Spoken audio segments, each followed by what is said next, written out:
ქვეყანა შირდება მრავალპარტიული პარლამენტი ზოგადად. ახლაც რომ იყოს მრავალპარტიული და უფრო მეტი ოპოზიციური პარტია იყოს, იქნება უკეთესი და 31 ოქტომბრის შედეგებით ასე იყო, რომ 8 ოპოზიციურმა პარტიამ გადალახა ბარიერი და 2024-შიც თუ იქნება ბარიერი დაბალი და არა 5%, როგორც კონსტიტუციაში წერია, თუ იქნება სრულად პროპორციული და ასეც წერია კონსტიტუციაში, ქვეყნისთვის იქნება კარგი, რომ მარტო ორი პარტია არ გლეჯდეს ამ ქვეყანას, რასაც უყურებთ ბოლო 9 წელია, ხო? შესაბამისად, მინიმალური ბარიერი არის ქვეყნის მომავლისთვის უკეთესი, ქვეყნის მოწყობისთვის უკეთესი. და თუ ამაზე მზაობა ქართულ ოცნებას რატომაც არა ძალიან კარგია და ამან რატო უნდა გამოიწვიოს დაპირისპირება არ ვიცი. მე რა თქმა უნდა მხარს დავუჭერ, მემორანდუმში წერია ელჩებთან შეთანხმების ტექსტიდან გადმოტანილი დათქმა, რომ 0-დან 3%-მდე უნდა იყოს, თუმცა ჩვენ რა თქმა უნდა მინიმალურ ბარიერს ვემხრობთ. ეს 0-დან 3%-მდე გულისხმობს, შეიძლება 3 იყოს, შეიძლება 2, შეიძლება 1 ან 0 ვერ იქნება, ბუნებრივი 0.77 გამოდის, მაგრამ ჩვენ მინიმალურის მხარდამჭერები ვიქნებით, თუმცა მოგეხსენებათ, რომ ჭირდება 113 ხმა ამ გადაწყვეტილებას. დაპირისპირება იმიტომ ბატონო ალეკო, რომ ნაციონალური მოძრაობა მხოლოდ და მხოლოდ რიგ გარეშე არჩევნებს ითხოვს და ეს ბარიერი მათთვის მნიშვნელოვანი არ არის, როგორც ამბობენ.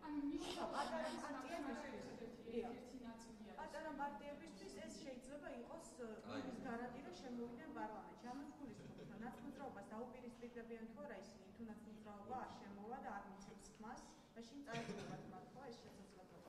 არ ვიცი, მართლა გითხრათ, მაგდენი არ მეფიქრია, მაგდენს არ ვფიქრობ და ბოლო დროს ნაკლებს ვფიქრობ იმაზე, რა შეიძლება მოხდეს ოპოზიციურ სპექტრში, არ ვიცი, იმიტომ რომ დილიდან იმდენი ხალხია მოსული, იმდენი პრობლემით, რომ მაგაზე არ ვფიქრია. ბატონო, მე გითხარით ასეთ კონტექსტში. ახლა ჩაიკოვსკზე ინგრევა სახლი. იმ ხალხს ადარდებს ექსი ნამდვილად. აი მოსული იყო მთელი დელეგაცია. 11 დროც 17 ნომერში ჭონქარი ჩაიკოვსკის. ბატონო? აქამდე ქართლის მხრიდან ჩვენ ნულოვან ბარიერთან დაკავშირებით გვესმოდა რიტორიკა, რომ ქვეყნის სტაბილურობისთვის ეს არის საფრთხეშემცველი რისკები არის გასართლელი და თუნდაც 2024 წლისთვის ეს კონსტიტუციის შესაძლებლად იდევდა თავი არგუმენტი ეს იყო მათთვის. ახლა გამოდიან ინიციატივით, რომ ნულოვანი ბარიერი იყოს, ანუ რეალურად ეს სისტემები და თქვათ ბარიერი და ხარ არის პოლიტიკური თამაშები, პოლიტიკური შეთანხმებების ინტერესის საგანი და ყოველთვის გვერდზე რჩება სახელმწიფო. ეგ არის ამ ქვეყნის პრობლემა, რომ პოლიტიკური პარტიები ჩვენთან მართველი პარტია იქნება, ოპოზიციური პარტია იქნება, ყველა თავის ჯიბის ინტერესთან უყურებს ამ ქვეყანას და თავისი ვიწრო პარტიული ინტერესთან. ეს პოლიტიკური კრიზისიც არის ზუსტად მაგის დასტური და არ ვიცი, ალბათ რო გავა, ემოციები ჩაცხრება და ნორმალური ანალიტიკოსები და არა ჩვენთან მოქმედი ვითომ ანალიტიკოსები რო გაანალიზებენ, მიხვდებიან, რომ პარტიების უმეტესობა არა სახელმწიფოებრივად ხედავდა ამ ვითარებას, არამედ თავისი ჯიბის და თავისი პარტიული ინტერესთან, რომელიც აცდენილია ხშირ შემთხვევაში ქართული სახელმწიფოს ინტერესი. ქართული სახელმწიფოს განვითარებისთვის აუცილებელია, რომ საპარლამენტო სისტემა იყოს პროპორციული და იყოს დაბალი ბარიერით, რომ მივიღოთ მართლა მრავალპარტიული პარლამენტი. რომ პარლამენტში იყოს არა ორი პარტია წარმოადგენილი და ამ ორი პარტიის გამო იგლიჯებოდეს შუაზე ქვეყანა, არამედ იყოს მრავალი აზრი წარმოდგენილი, მრავალი პოლიტიკური აზრი და იყოს დისკუსია ხშირად განსხვავებულას შორის და მივეჩვიოთ იდეაში, რომ განსხვავებული აზრი არ ნიშნავს იმას, რომ აუცილებლად იმის დახჭობა უნდა გინდოდეს, ციხეში ჩასმა გინდოდეს, აუცილებლად ის არის ვიღაცის აგენტი და მტერი. ეხლა ეს ცოტა ფილოსოფიური საკითხია, მაგრამ რეალურად ეგ არის. ოპოზიციური პარტიების მხრიდან ჯერ არ ვიცით პოზიცია, ხო? გირჩის მეტნაკლებად პოზიცია არის ცნობილი. ეს წინააღმდეგობა რაც მოდის ოპოზიციური პარტიებიდან, განსაკუთრებით ნაციონალ-მოძრაობიდან. 5%-იანი ბარიერი დეს 2024 წლის არჩევნებში და ეს მათთვის არ არის პრობლემა, რომ ხედავთ ბოლო არჩევნებზე, რომ 30%-ის ფარგლებში მერყოს მათი პროცენტული მაჩვენებელი. ანუ არის თქვა ნაციონალ-მოძრაობა. ის პარტია ვისაც შეიძლება არ აწყობდეს თქვა ბარიერის დაწყობა და არ ადარდებდეს პატარა პარტიების გასაჭირი ჭალებში ამ მიმართულებით. შესაძლოა. ახლა რა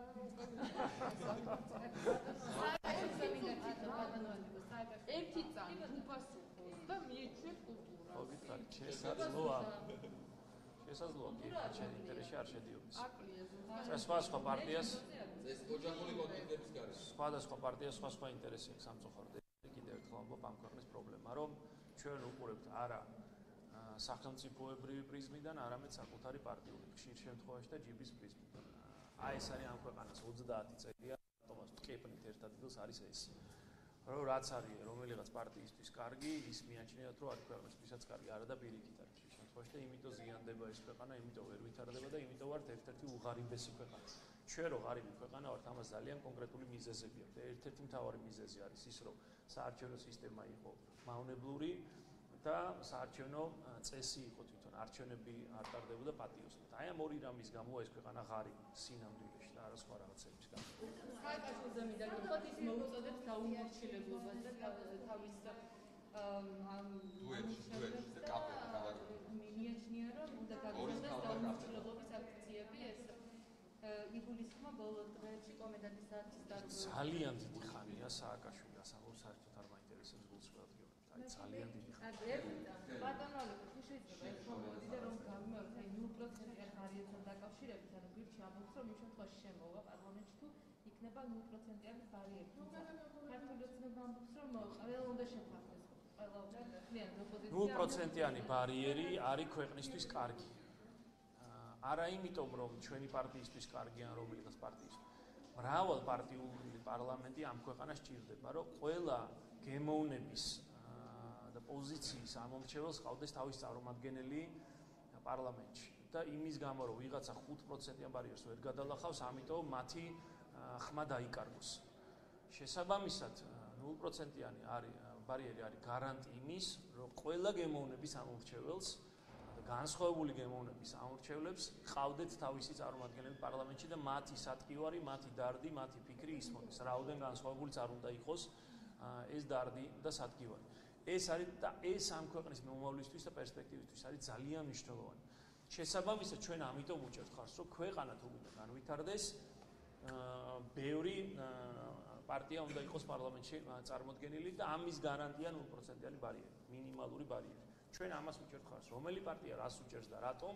ნუ რა თქმა უნდა, ცალ-ცალკე გითხრათ მათ. საკანონმდებლო კომისია თუ შეიქმნება, უკვე ინიცირებულია თუ მიიღებს მონაწილეობა? დაახლოება რამდენჯერ უნდა გიპასუხოთ მაგაზე? ნაციონალურ მოძრაობამ წარადგინა. იმიტომ რომ გაერთიანებული ოპოზიცია ამბობს, რომ ფორმალური ხასიათი იქნება ამ კომისიაში. გაერთიანებული ოპოზიციიდან რა დარჩა მე არ ვიცი, მაგრამ სამი ოპოზიციური პარტია, რომელსაც მთელი საქართველოს მასშტაბით ყველა საარჩევნო უბანზე 3800-ვე საარჩევნო უბანზე ყავდა ბიუჯეტიდან დაფინანსებული კომისიის წევრები. ესენი არიან პატრიოტთა ალიანსი, ეს არის ბოკერიას პარტია და ნაციონალური მოძრაობა. ამ ხალხს ჩვენ ყველა ბიუჯეტის ფულს, ანუ ჩვენ ფულს უხდიდით, რომ ისინი აქტიურები ყოფილიყვნენ კონკრეტულ საარჩევნო უბნებზე და მთელი საქართველოს მასშტაბით 3800-ვე საარჩევნო უბანზე. ხო და ეს პარტიები უნდა ჩაერთონ საკანონმდებლო კომისიის მუშაობაში. თუ გვინდა არჩევნების მასშტაბი, გაყალბების მასშტაბი დავადასტუროთ. იმიტომ რომ ჩვენ ჩართვას სხვაგვარად აზრი არ აქვს, იმიტომ რომ ჩვენ ყავდათ თითზე ჩამოსათვლელი მოხალისე დამკვირვებლები მხოლოდ. არც ერთს რომ ბიუჯეტიდან ფული არ მიიღო და კომისიის წევრი არც ერთი არ ყოლია, არც ერთი.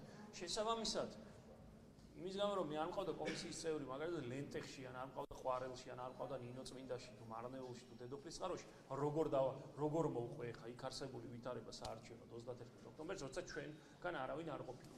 და კეთილი ინებოს იმ პარტიებმა საბიუჯეტო დაფინანსება ხო უნდათ.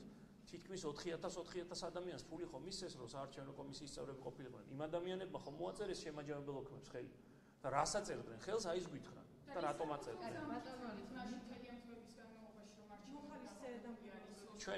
ჩვენ შეგვეძლო ყველა შეხვედრაზე ჩვენ ვამბობდით, რომ მაგალითად საბურთალოზე, სადაც პირდაპირ შედით და ნახავთ 54% ოქმების არის დაუბალანსებელი დღემდე. საბურთალო არის არა, ჩვენ თუ ეს სამი ოპოზიციური პარტია არ შევა, უბრალოდ აზრი არ აქვს. ჩვენ არ გვიდა ვიღაც დეკორაცია ვიყოთ. თუ იქნება ის სამი კეთილი ინებო, მე მათ ადგილას ნაციონალური მოძრაობის პატრიოტთა ალიანსის და ბოკერიის პარტიის ადგილას უბრალოდ შემწყვეტ. რომ 3800 კაცი მყავდა მთელი საქართველოს მასშტაბით, დაფინანსებული ხალხის ფულით. წესით მაგარი მებრძოლები უნდა ყოფილიყვნენ. წესით უნდა სწოდნოდა მთელი სურათი და ეხლა ვიძახით, რომ იცით რა ჩვენ ვერ დავადასტურებთ 1%-საც კი. ჩემი აზრით ეს უბრალოდ უხერხულია. ბატონო, ნიკამელი არ ამირებს გიროსანთის გადაწყვეტა. არ ვიცი, დავიღალე. ანუ რა კონტექსტით გეკითხებთ? არ გაუძალია. გავს პოლიტიკურ ვითარებაში.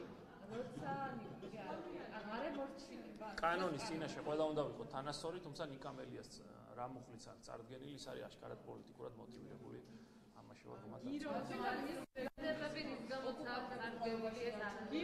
ხო, აი ეს არის რეალური პრობლემა. 3 თვეა ვლაპარაკობთ, 3 თვეა. აი ეს არის რეალური საკითხი. ეს არის რეალური პრობლემა. არაფერს რო არაკეთებს. აი ეს არის რეალური პრობლემა. ამაზე უნდა ვლაპარაკობდეთ მედიაც, დეპუტატებიც, პოლიტიკოსებიც, პარტიებიც 3 თვეა ვლაპარაკობთ, აბა შედიხარ, არ შედიხარ. ვინ შემოვაკიდე, ვინ არ შემოვაკიდე. 3 თვეა რაღაცა გაუგებრობაზე ვლაპარაკობთ, როცა ხალხს აქვს რეალური პრობლემა. ჩვენი მოქალაქე, ერთი ვაშკაცი ქართველი ბიჭი დააკავეს საქართველოს შუაგულში, შუაგულ ქართლში და წაიყვანეს იმაში, რა ქვია. ტყვეობაში ამყოფებენ და მიუსაჯეს რაღაც არანორმალურად დიდი სასჯელი. და მთელი მსოფლიო ლაპარაკობს ჩვენს გარდა. ეს არის ჩვენი სირცხვილი, ყველას, მთელი პოლიტიკური სივრცე საქართველოში. პირველ რიგში რა თქმა უნდა ხელისუფლების სირცხვილია, რომელიც ვერაფერს ვერ აკეთებს, რომ ჯერ ასეთი რაღაცები არ მოხდეს და ვერ არაფერ განცხადებების და ამ მოხურის გარდა ვერ სუსი ყავს ისეთი, რომელიც რაღაც შეშფოთების განცხადებებს ავრცელებს.